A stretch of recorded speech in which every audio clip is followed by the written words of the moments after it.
Welcome in to the DNVR Avalanche podcast presented by DraftKings Sportsbook. Why is music playing? Is that normal? Do we normally do that? Okay, I didn't know that. Use code DNVR when you sign up for a new account on DraftKings Sportsbook to get amazing odds boosts every single day. I'm Rudo, joined by Blais in studio and AJ phoning in from home, doing a bunch of good work at home. How's the move coming along? I know you've been packing up boxes. Actually, I'm pretty much ready to rock.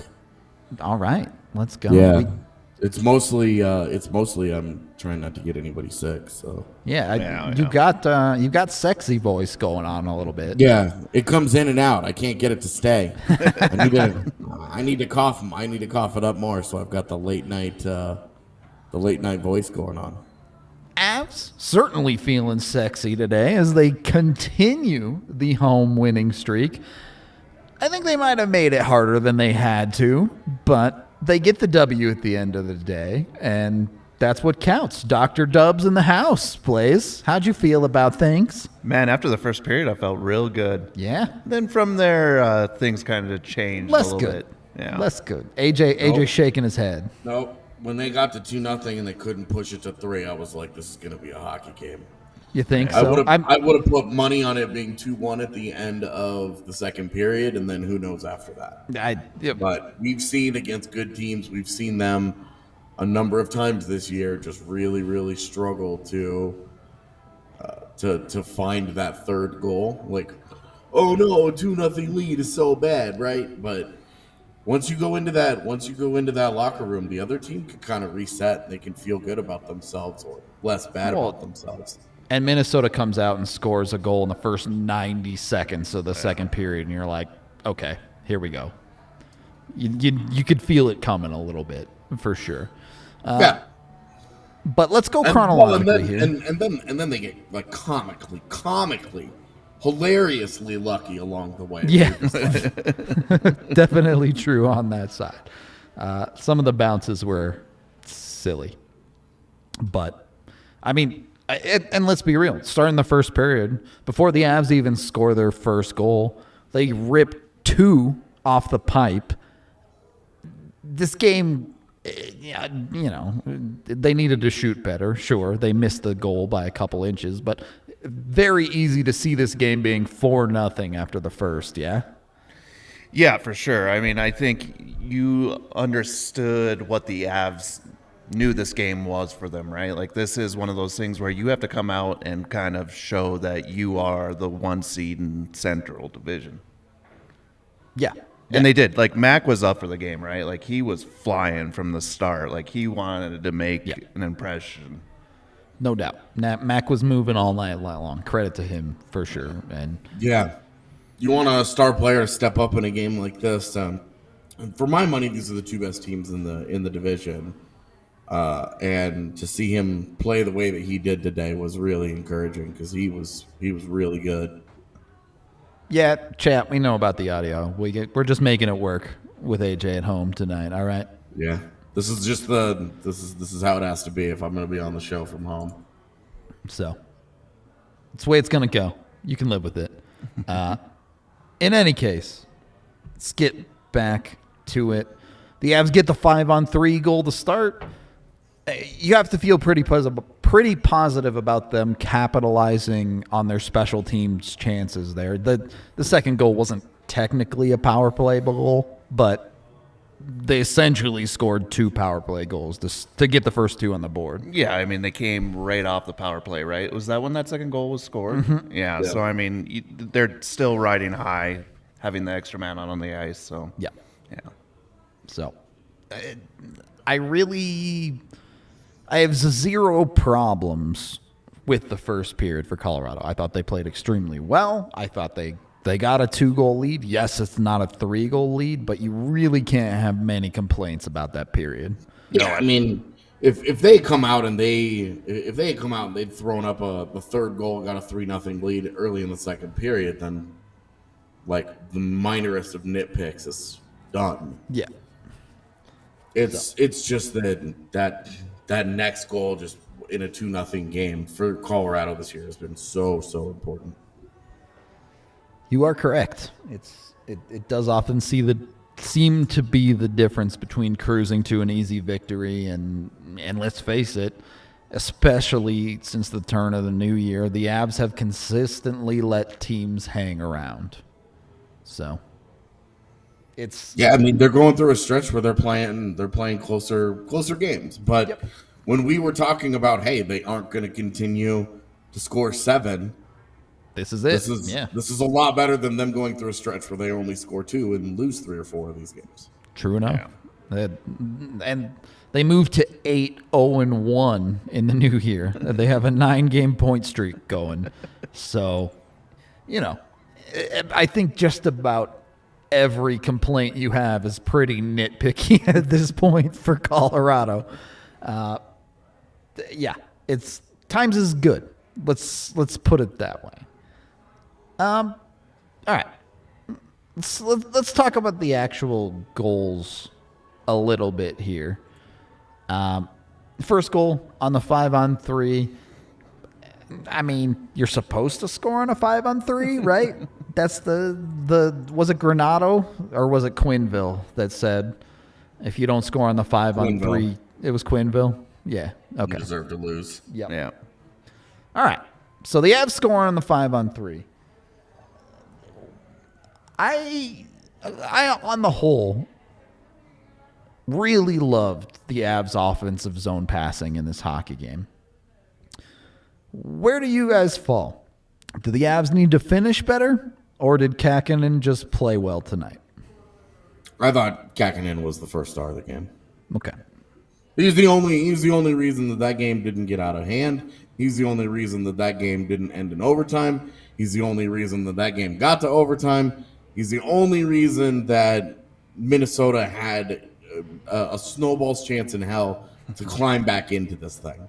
Because it really could have been. I mean, it really could have been 4 or 5-0 at the end of the first period. And then you're not having a conversation about the rest of that. The rest of that game, he was first star of the game and for me. Yeah, I would agree with that take.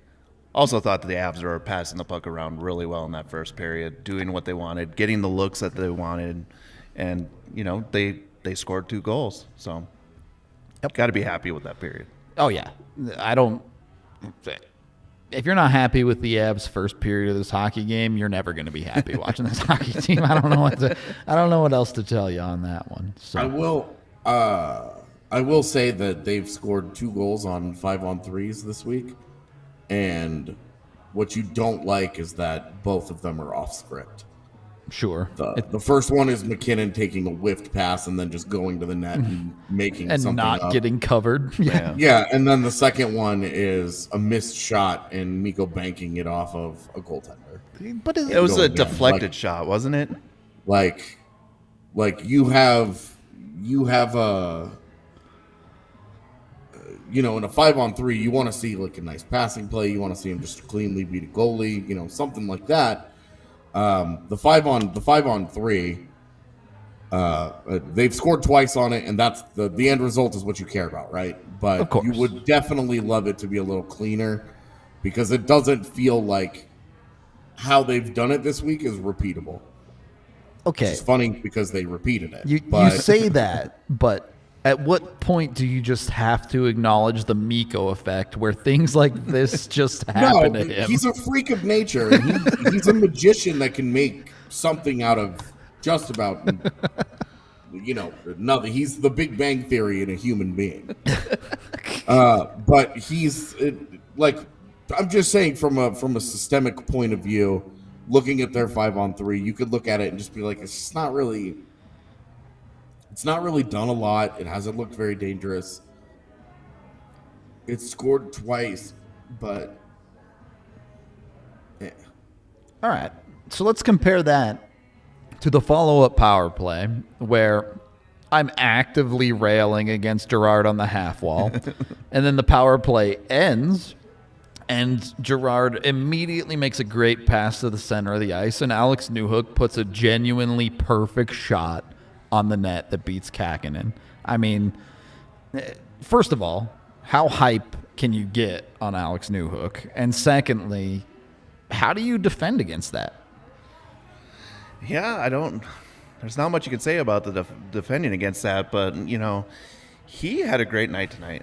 Let's put it that way. Like, Yep. he was all over the place. I thought he played a very, well-rounded game. Had a lot of shots on net, I believe. I think it was somewhere in, the 5 range. I'd have to check, but I don't know for sure. Here, I can check too. But, yeah, he was Newhook was playing good tonight. I felt good about that. Gerard, on the other hand, was, all over the place. And a lot of it was on the – you don't want to see that stuff happen on the ice. Yeah.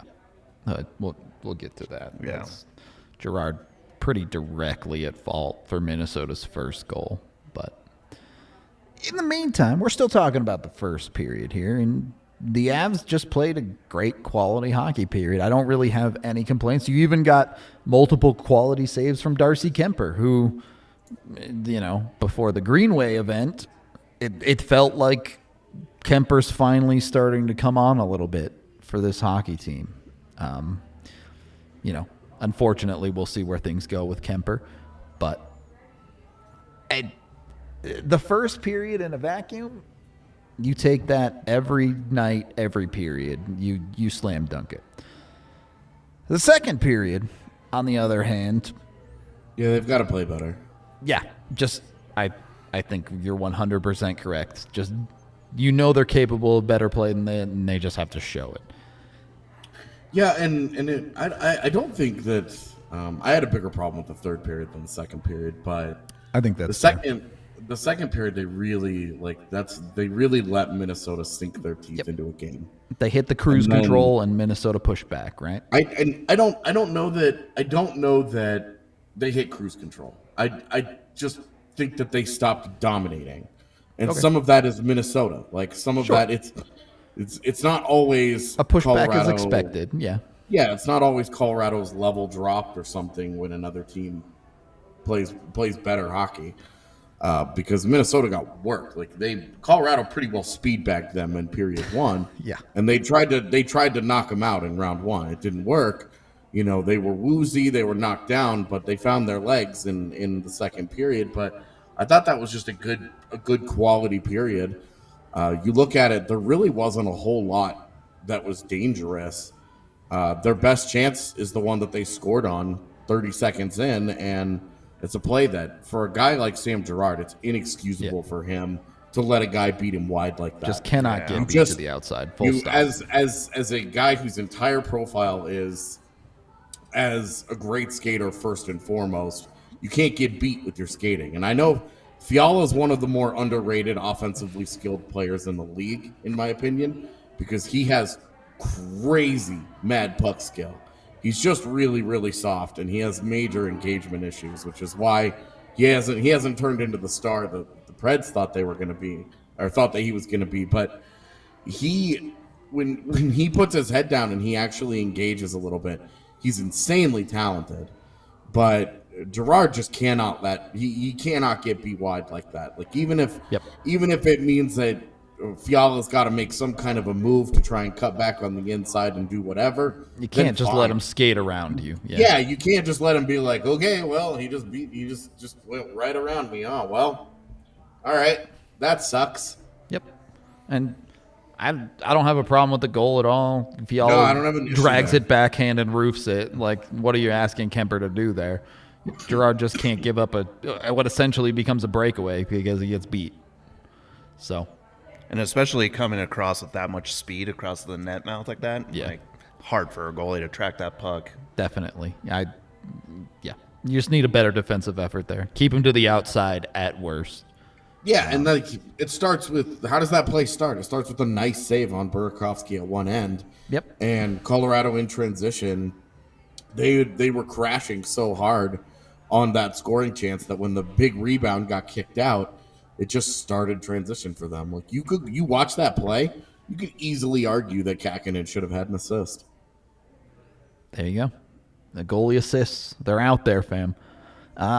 We are brought to you by escape artists. You can get them over at Lightshade right now. They have a bunch of different options ranging from 1-to-1 CBD content. I believe their highest stuff is all the way up to 80-to-1 now. So if you need the topical that immediately gives you significant pain relief, hit up Escape Artists at Lightshade, where you can get 25% off with code DNVR. Check out online on their website for pickup at one of their 11 locations in the Denver and Aurora area.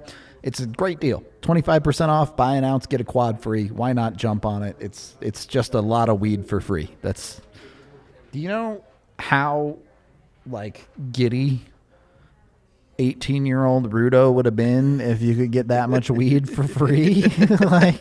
Come on. It's ridiculous. So go get yourself some THC or CBD over at Lightshade. And then hit up your dentist.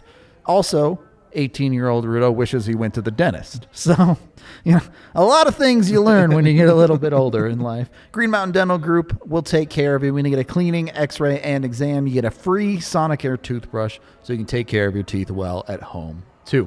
Be sure to check them out. Everyone who switched says they do a great job as their dentist. Cannot recommend them enough. They're a great family-run company, so be sure to check them out. Also, if you missed it, Nuggets Party Bus was the other night. Kind of did a huge little takeover thing. Had a big event at everything going on. And then you get to come back and party after the game. So it's a win-win-win. If y'all want something like this for the Avs, let us know. Because it seems like it's a great time. And I want y'all to go party at an Avs game. And I was talking to a few of the guys, and they're like, yeah, the Nuggets lost, but who cares, because we had a great night. There you go. There you go. You win. And they ripped it up afterwards. It sounded like they went pretty hard when they got back to the bar. They are the ones that went hard in the paint last night. Somebody had to, okay? Somebody had to. Second period of the DNVR Avalanche podcast presented by DraftKings Sportsbook. All right. Let's talk about it. Jordan Greenway runs over Darcy Kuemper. You had Rycroft on the altitude broadcast arguing that this is a suspension-worthy contact between Greenway and Kuemper.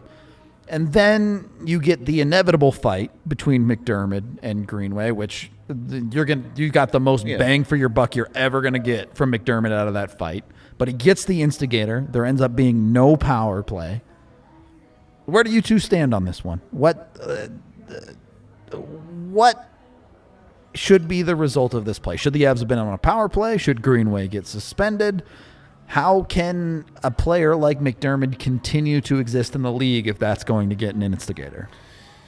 Yeah, I mean, that's hard to call right there because, the instigator call, I don't agree with. The play that happened that Greenway did, it was on purpose. He wasn't pushed in to Kuemper at all. He went in shoulder high looking for that head contact and got it.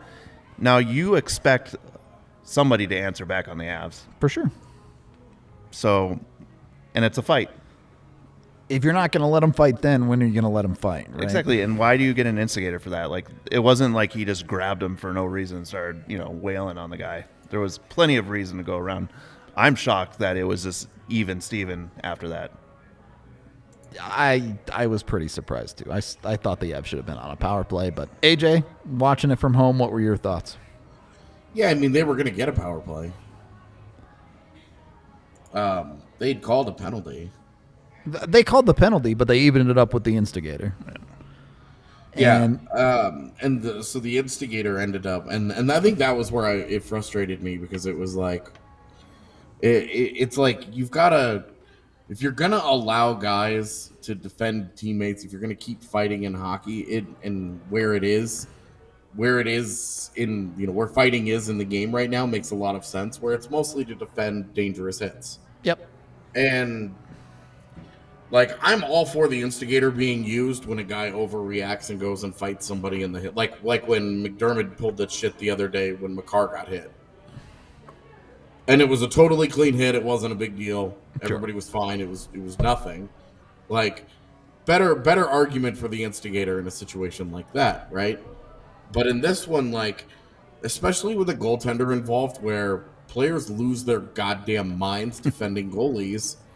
Like On they a go regular over basis, yeah. Yeah, on like the smallest of stuff. Like you take an extra jab at a guy and they tackle you in front of the net. You know, they dox you on the internet. They call your girlfriend names. Like it's ridiculous, man. Like they go all in defending goalies, and this is as cut and dry as it is. Like Jordan Greenway rolls in, hits Darcy Kuemper in the head, In the crease. in the crease without any No push, no nothing, yeah. Nothing happened. Like there was nothing that happened. He rolls in there, does what he does, and then not only does he get to play in the rest of the game, like he's out there. Guy could have gone out there and scored a game-winning goal in overtime. Colorado loses their starting goaltender. They lose the power play they were going to get. And I'm like, in no way can you even this up and say that this is even when the crime that the Avs committed is defending their goaltender. Yep. Because you look at it on the other situation. You look at it on the other side. Okay, Kaapo Kähkönen is playing out of his mind. What's to stop Curtis McDermott From doing the exact same thing? From skating down the ice, straight up smoking the dude right in the head, knocking him out, And getting a 2-minute minor, yeah. and then skating away and being like, "Damn, that sucked, huh?" And now Kähkönen gets pulled by the concussion spotter, and if Minnesota chooses to fight McDermott, then you have to even it up. If they don't, then they've not defended their goaltender, which is arguably a bigger crime than anything else in hockey. And you and then you choose the power play at that point over defending your goaltender. Like you're having to choose between sticking up for your teammate or going on a power play. And it's like, how are the Avs put in that position in that spot where like they commit an illegal infraction and you decide, hey, I'm gonna stick up for my guy, which is something that like it's like classic hockey code that everybody just lives with, right? And I just don't know how you can look at that situation and be like, oh yeah, that should be evened up. And then Colorado has to play with their backup the rest of the game. I mean, beyond Greenway just getting 2 minutes and evening it up, Greenway gets 2 minutes and the Avs are now staring down the barrel of not knowing when their starting goaltender is going to play again. Plus, they're now at 5 defensemen for the next 15 minutes. Yep. Imagine bizarro Avs where no one sticks up for them. What kind of message does that send through the locker room, right? Like nobody goes and fights that guy because they're like, well, hey, we really wanted the power play, Darcy. Well, and if you're Kuemper, you're like, what the fuck? Yeah. And that was McDermott's best fight so far. He clocked Greenway in that fight. Dude, he beat the shit out of Yeah. him. Yeah, that first hit, like that first punch connected too. There like was you saw. intent there. Like Jordan Greenway is a big guy and he's a tough guy who plays a rough brand of hockey, and he got force fed some piss. So where's the balance fall in a game like this? Because you get that fight from McDermott and you're like, yes, that is exactly what you want from Curtis McDermott. But it ends up canceling a power play. Yeah, I gave him an A in the grids. Okay, you gave him the A. But on the flip side, not only is he off the ice and you're playing 5D for 15 minutes, did he have a shift in the third period of this hockey game? Whether it's a close game and the Avs are trying to win? Did he have a single one? Like, genuinely, I don't remember seeing him in the third period. I mean, his time on ice was 4 minutes, 26 seconds. As a defenseman. Yikes. And that's, that's not McDermott's fault. That's a strategical coaching decision that they choose not to put him out there. No. But he was also in the box for quite a few minutes. Yeah, as well. and that but no, they did not play him. And by the time he gets done serving, he's out with 10 minutes left in the third. Exactly. The game is totally different at that point. You're for not sure. gonna put him out there. But it's just tough that you can't play him in a tie game, essentially. You cannot play him. Yeah, he did not have another shift after that, by the way. So you got your value out of him tonight, and I'm still sitting here questioning, was it worth it? Yeah. I don't like him on defense. Yeah, which is hilarious, I don't think right? anybody Because does. it's like when he's up on the fourth line, it's like you can live with him up there, especially when things like that happen tonight. Yeah, Totally.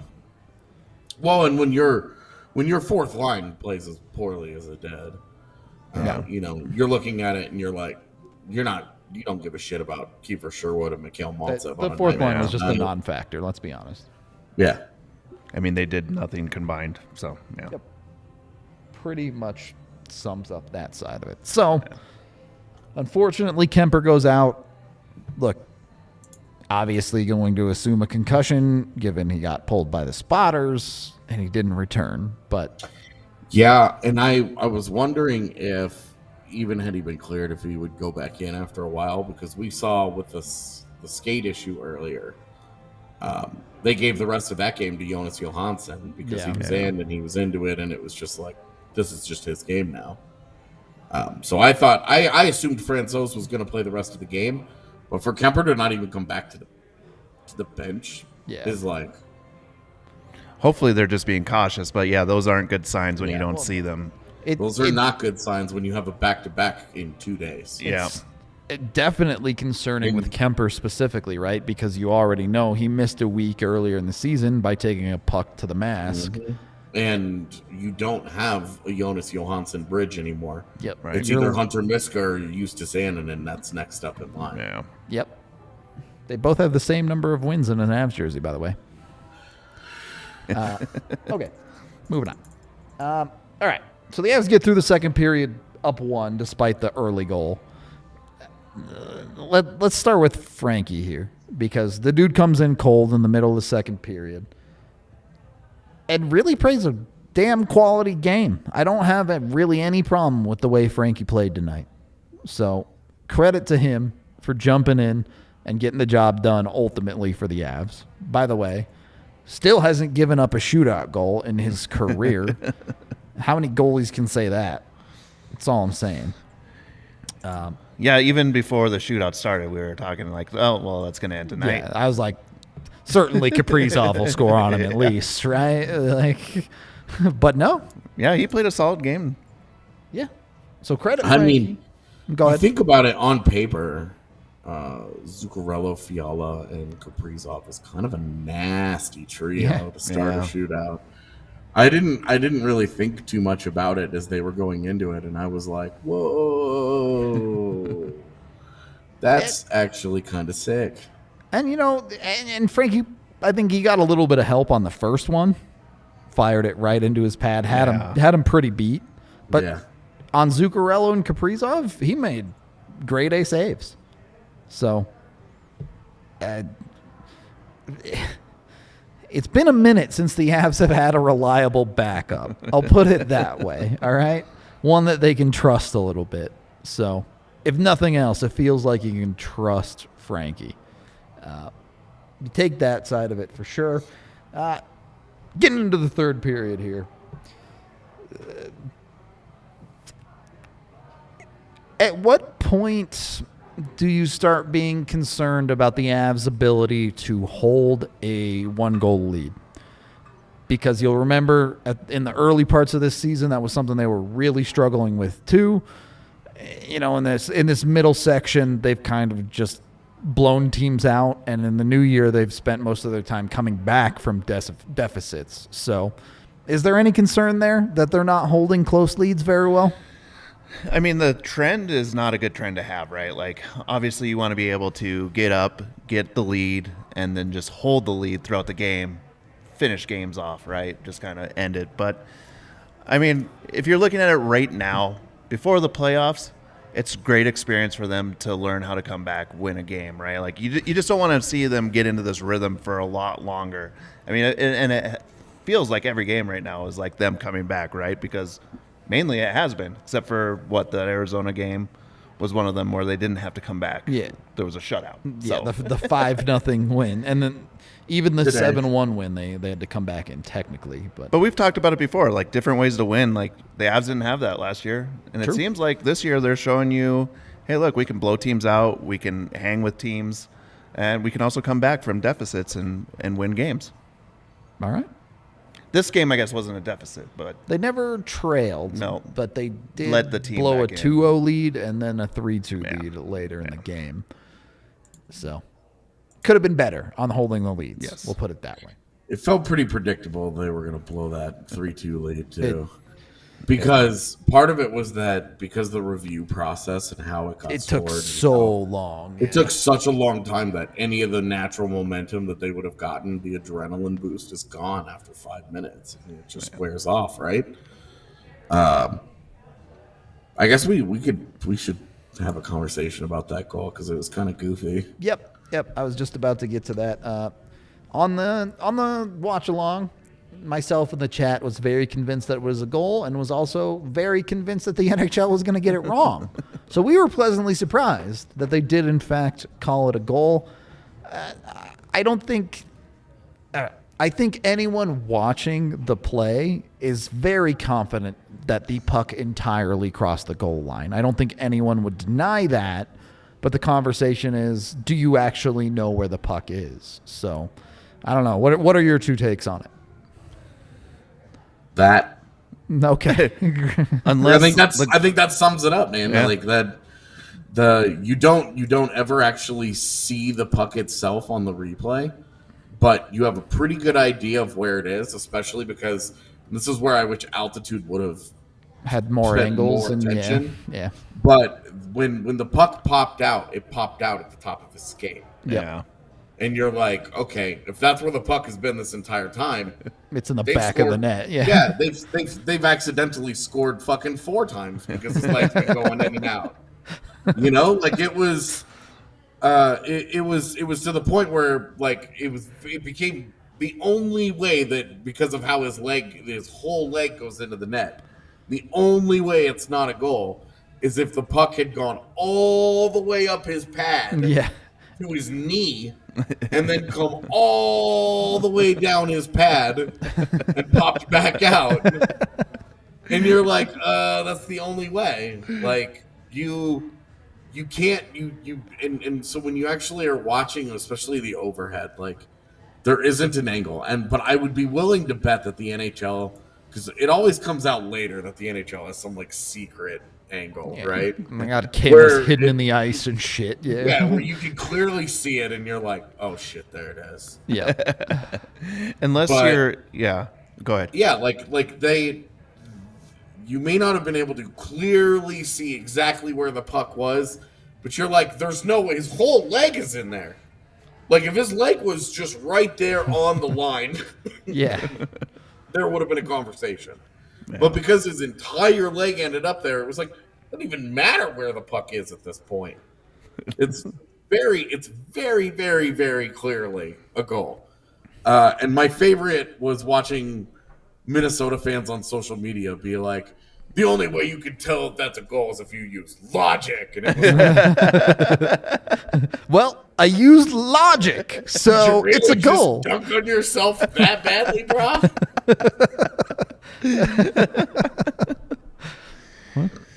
Yeah, the only other thing I was going to say is like you'd have to either be a Chris Angel to basically pull this off and be like, is this your puck? Because it's not in the back of the net, because there was no way that puck didn't cross the line.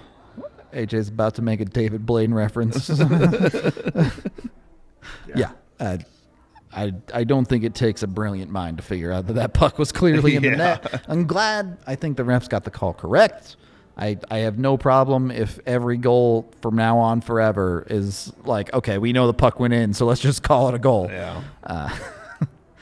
It's fine. I'm fine with that. Well, it looks like that one replay that we saw, it looked like the puck crossed the line. That was like the only one where you're like, oh, wow, you can see the puck actually There cross was the that line. the like reverse angle where Yeah. it's like, that sure looks like it went into the net. But in either case, make sure you get yourself some Breckenridge Brewery, because what makes you want to drink more than NHL refereeing decisions? I had a few today. Yeah, Absolutely video delicious. reviews, I tell you. Yeah, no kidding. No kidding. You can get 8 different kinds on tap down at the DNVR bar, or, of course, you can get it at your local liquor store. Use the Breck Beer Locator online to find the local liquor store near you that has whatever flavor you might want. You can also get Strava Craft coffee down at the bar. Go check them out. Cold brew.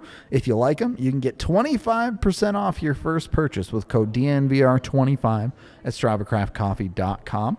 And when you get their subscription service, you get 20% off every single order. They got regular coffee beans. They got the K-Cups. It's infused with the CBD, so it helps with migraines, joint pain, IBS, other stuff like that. So be sure to jump on that. Go check them out today. They've been a very long sponsor of us. Do that. I already mentioned it, but come down to the bar. It's a great place to catch a hockey game. It's always fun to have one down here. When we do our watch parties, the place is bumping. You have a bunch of Avs fans to chat up hockey with and have a grand old time. Highly recommend it. You just got to experience it if you haven't yet. Certainly for big games. It's when they play somebody like Vegas or a good team to get up against, this is the place to be. You know, second to Ball Arena when they're at home, for sure. But beyond that, this is the place to be. Third period of the DNVR Avalanche podcast presented by DraftKings Sportsbook. So, the Avs get up 3-2 late in the third. It gets down to goalie pull time. It was Landeskog, I believe, that failed to clear the puck. It was a great pass to Matt Zuccarello. Right to his stick, baby. man. Right to his stick. Yeah. They throw it in deep.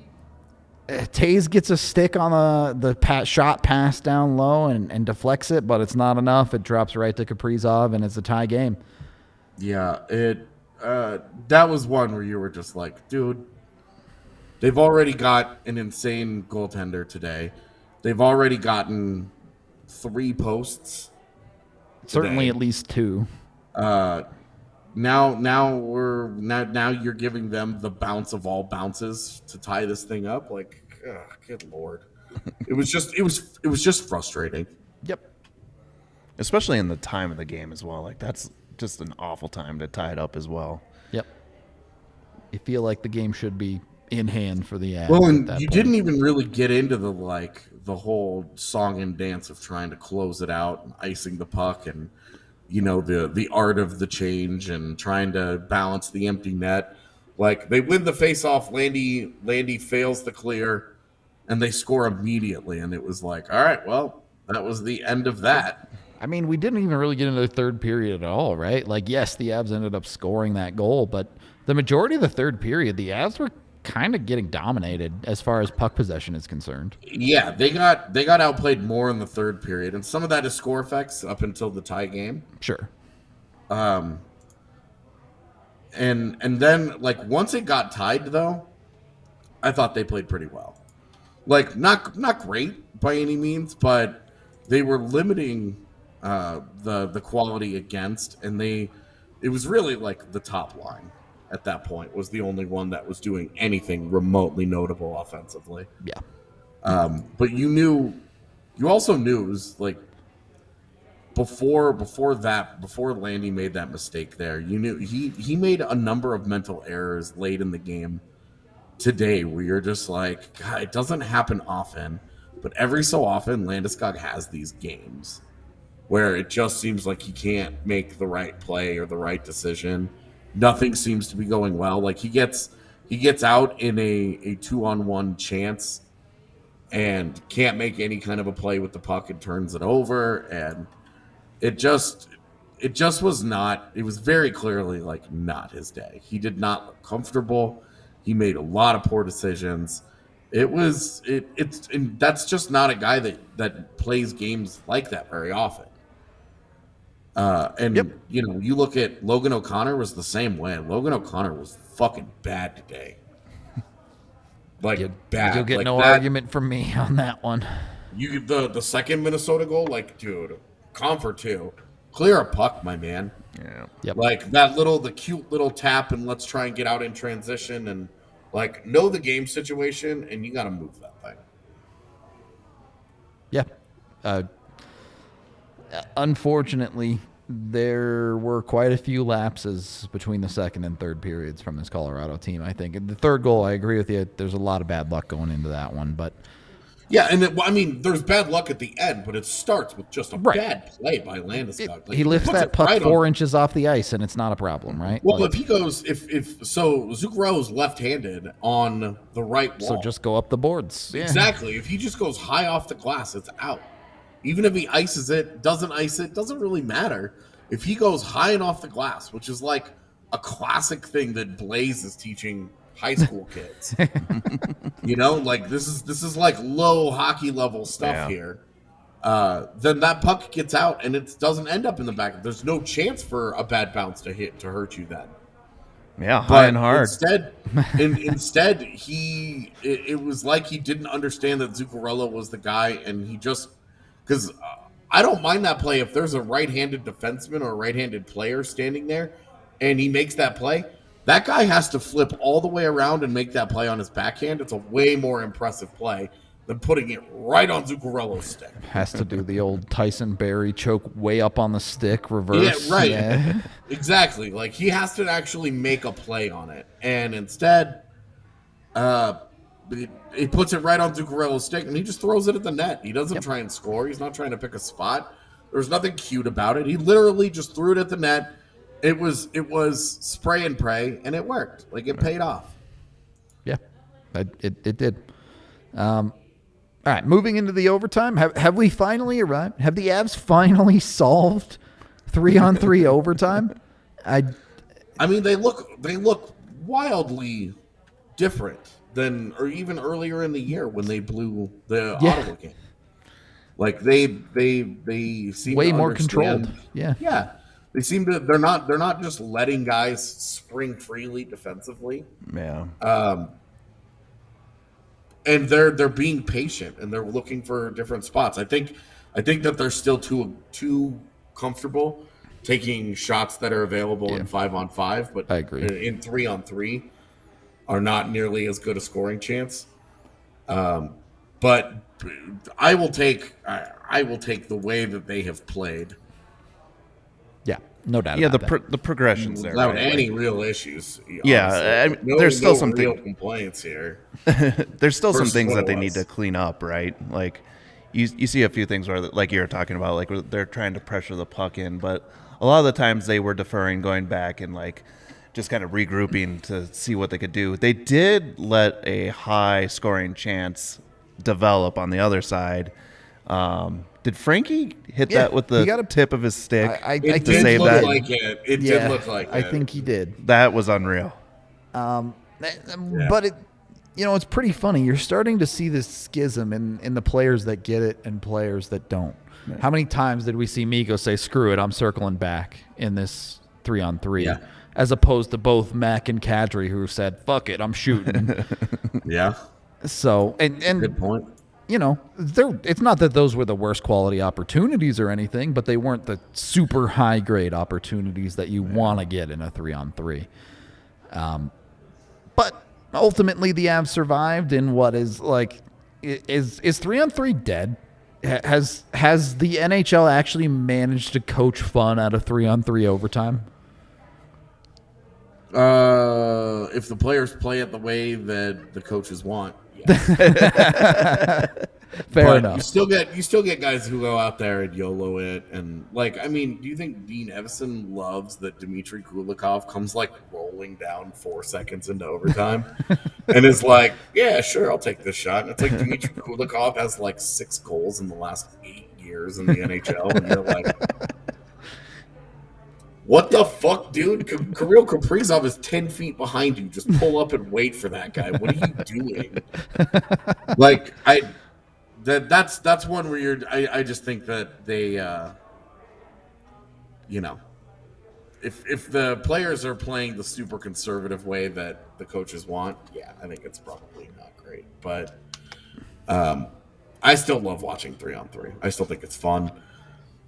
Some of that is probably just the pain that the Avs have brought, that have turned it into the last couple of years, where I'm just like, it's kind of wild. This is, you don't really know what to expect in Avs 3-on-3 because there's always a chance that Colorado just has a insane brain fart and does something unbelievably stupid that creates exciting hockey, or you get the Cale Makar highlight where their talent steps to the moment. And Avs it's just like, as wild, just as likely to make an all-world play as they are to make a kindergarten level play. yeah, exactly. Like the Avs in particular are wild about that shit.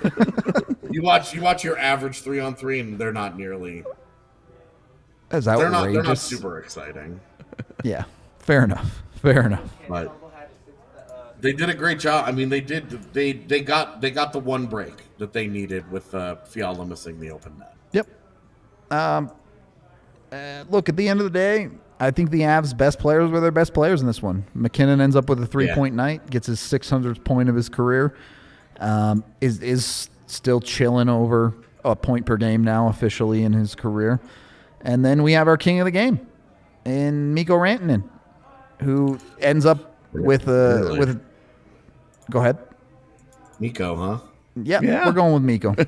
He has a 2-point night, and then he gets the shootout game-winning goal. What are you going to say about him? I would like to see him play better hockey.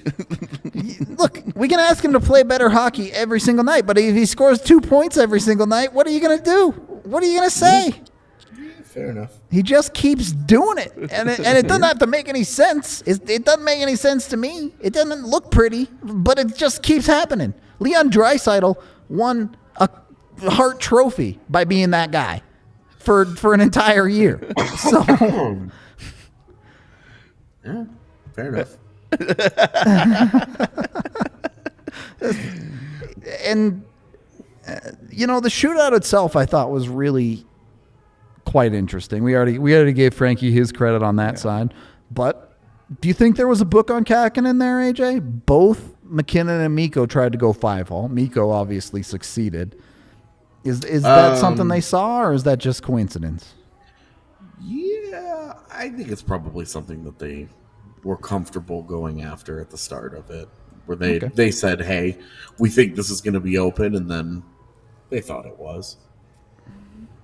So, I think it was probably just a good pre-scout. It was effective anyway. I mean, Mikko. It worked. It definitely worked. Because right now, what's your pre-scout on FRANCOUZ say if you get into the shootout? Pray. Yeah, shoot high. Yeah, like over the pad.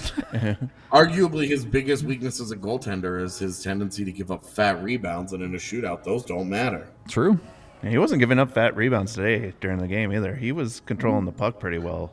I started writing grades about 5 minutes into the third, and I had Frankie tentatively put down as a C because I didn't think he'd been great. I didn't think he'd been bad.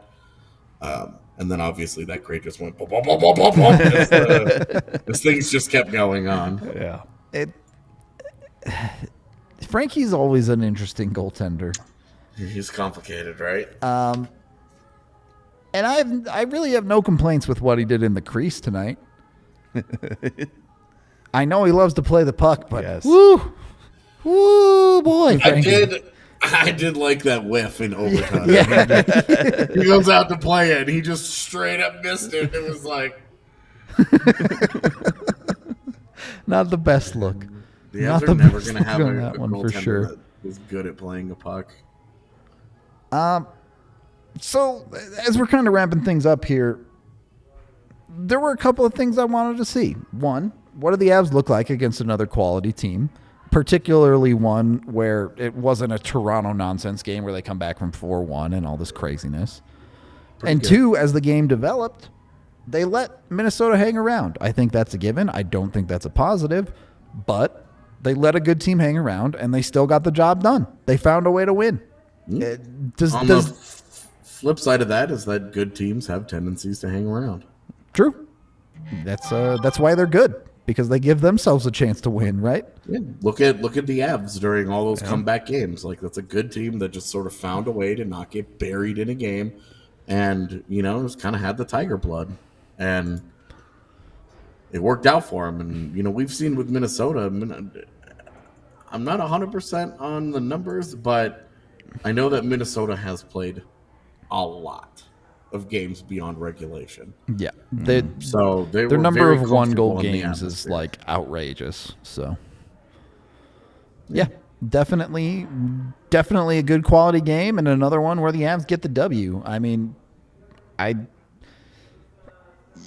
every night you're not gonna have a perfect game. You're gonna have nitpicks or maybe outright problems with some of the issues going on for a hockey team, but you won, so that's the whole point, right? It's not that much more complicated than that sometimes. Can't disagree with that. There we go. So, Blais, any final thoughts? I've been hooked in the hands a lot.